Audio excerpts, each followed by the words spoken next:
उम्र के साथ कमजोर लगने लगता है, इंसान अकेला हो तो मुर्दा लगने लगता है।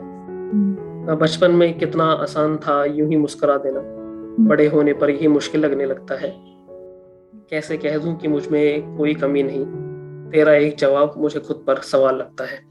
Thank you. Getting an internship into HR for a student who has studied bio and who is also pursuing BSc in life sciences was a very tough task too. It's because after drop year I was not clear what to do. My parents had gave up all the hopes. So I had genuinely good marks in class 12, so I tried for DU and luckily I got into Kirodimil College. And from the day when I was very curious to know what kind of societies there are and how do they work. I was part of various societies, various clubs. I was exploring myself, and although mid of college, the pandemic happened, and everything just broke out, and I was I was in the sea of nowhere, so I was not sure what to do or how to do. Okay, hello everyone. Welcome to the fourth episode of Celebrating Us. Today, we are mixing our methods and trying a podcast version, and we have Utkarsh here with us. And I know him as a very good poet from our induction informal meetings. So, Utkarsh, would you like to introduce yourself? Yeah, so hi everyone. This is Utkarsh, and I'm currently working as a talent acquisition executive in NetConnect Global. And I joined back in August with Aishwarya itself, so we are colleagues in the company. Apart from this, I'm also into poetry, as she has already mentioned, and yeah, I recited some of my poems. I didn't know that you all liked it very much. Thank you for that. Yes, absolutely. So maybe sometime later in the interview, I would love to hear, and I think all of us would also want to hear some of it. I wanted to know, since you're a fresher, right, joining the workforce. Yeah. How does exactly? I'm a fresher. How has your experience been? How do you feel about that? Yeah. So. Actually, from being a very different background, I don't come from any management background. I haven't studied management ever. I chose bio as my subject in class 11th, as because many parents want their children to become doctors or engineers, and maths was one subject which was always out of my limit, so I could not even touch it in 11th. Then I dropped a year before entering into college, just because my teachers and my parents wanted me to pursue medical. But I failed there, and that year taught me that what I should not do, like choices we should not make. And I think that's worth wasting a year, because it is something that gave me a lot of practical life experiences. After that, in college, I was part of various societies, various clubs. I was exploring myself, and although in the mid of college, the pandemic happened, and everything just broke out, and I was I was in the sea of nowhere, so I was not sure what to do or how to do. But then I started doing certain online courses into human resource management. And I found it very nice and found it very interesting as a subject and as a part of any corporate system.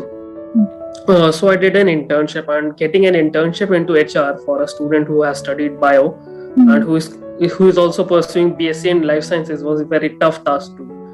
Although some of the startups liked my profile, or they did consider me and hired me. So that's how I got into HR. And while doing the internships, also while recruiting interns, I was very much sure that I have to do something in this field only, this domain itself. And I started applying for various companies during the campus placement. I was very lucky to be in NetConnect Global. It really gives a great kickstart to the freshers, and I'm really enjoying my work here. Yeah. I'm so glad to hear that. And I commend you for all the hardships that you faced and how well you have, built yourself. So congratulations. And if that year helped you in a way discover yourself, then I do not believe that was a year gone to waste. And so what clubs did you mention in college, or what was your college life about? If you could go a little more into detail about that. Yeah. Sure. So just because after drop year I was not clear what to do. My parents had gave up all the hopes. So I had genuinely good marks in class 12. So I tried for TU, and luckily I got into Kirodimil College. And from the day when I was very curious to know what kind of societies there are and how do they work. So in the first year of my society, because I was into poetry, I joined the literary society.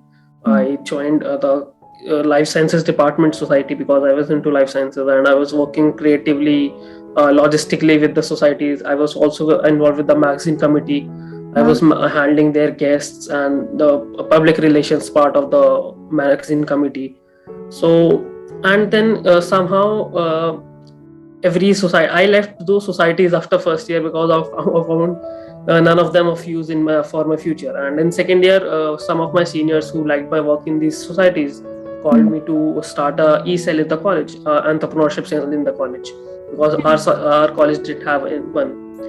So we co-founded a e-cell in the college. The name of cell was NER, and we collaborated with certain projects and certain startup founders who took our help of the members to boost their work and help them in the marketing strategies, business strategies, and all of it. In that club, I was involved with the HR role, and I was involved with the recruitment of the members for the society, recruiting for a marketing team or a business development team, or even for the society's logistical works team. So, and I was scoring the CVs, I was getting the interview calls, and that was something which driven me into HR, and I liked that work very much. And after the third semester, I guess in the fourth semester, the college was shut due to COVID. After that, also I was part of my college's society and NER also. But in third year, I left NER and my college society because I wanted to focus more on my internship area and build a profile for that. Yeah, that was all about. But college was really fun, and initially I was in the first year, I was regretting that maybe I should have pursued medical itself. It's a safe career, and my parents are saying they must not be wrong. So, but as they say, their intentions are not wrong, but their actions could be.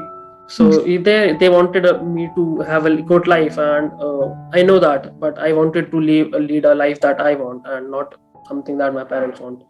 So that's an advice to even new people who are getting a chance to build their own careers, that do what you want and not your parents. And everyone wants that you should be settled in your career and you should be happy, even your parents or even your friends or your family members. Right. So that's one advice that I give to even my younger siblings or cousins, that do what you want and nothing that your parents or your society wants. Lovely. I think that's very, very important. We often don't hear ourselves when we're hearing others and all of that.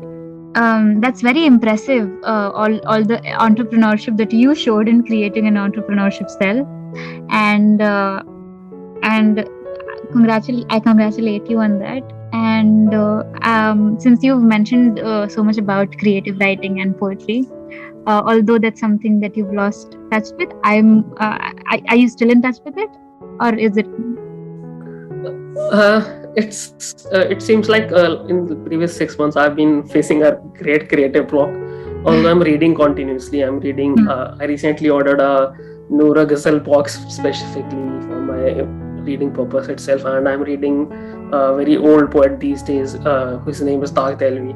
And I've started to read more classic poets like John Elia. I've been reading John Elia for a while now, but yeah, these poets are really inspirational, and I believe that poetry is something that makes you a person and makes you a real human, because it gives you layers. And the problem of current generation is that we set to define us by certain rules, like मैं extrovert हूँ तो मैं extrovert ही हूँ, I will then act like as an extrovert, and we don't try to explore ourselves more and don't dig deep. And that's also because we have all the information available in internet, like how the relationships will be, how the corporate life will be, how the HR make rangolis.